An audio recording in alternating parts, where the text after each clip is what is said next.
One thing I've been thinking about a little bit as well is how we believe CEOs should be compensated, or leaders should be compensated for what they're doing.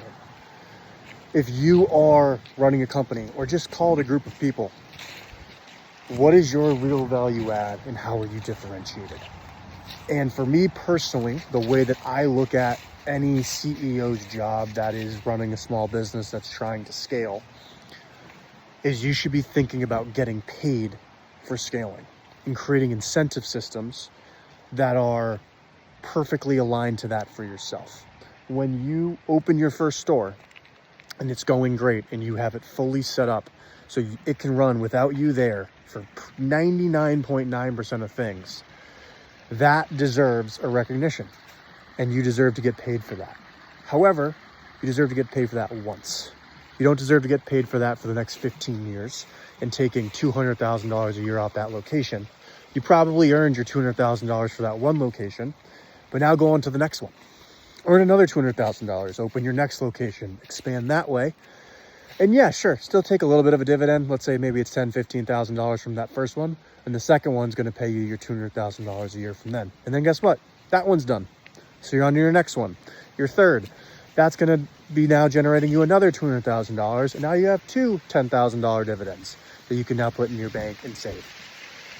Now the question becomes, what are you gonna do with that additional money, right? You could be pulling $200,000 a year off the business. You're now making $600,000 a year.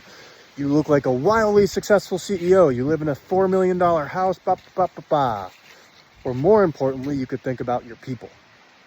How are you gonna make those people that are actually doing the work, running your business, take over that business and run it like their own? And the answer's simple, and we all know what it is.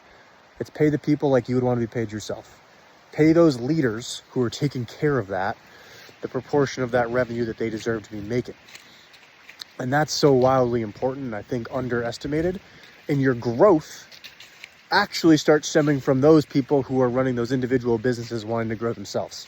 So you start to get regional dominance because that person who runs your location in downtown Boston wants to go to the Back Bay. They want to go to Cambridge.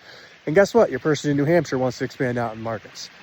So now you have people that you've trained that now look like yourself that are basically your regional CEOs getting paid the same way you do, which is to expand. And once you start doing that, you're going to start to see this explosive growth because you've effectively replaced yourself soon to be 40 times over, and you'll have entire East Coast dominance before you realize it.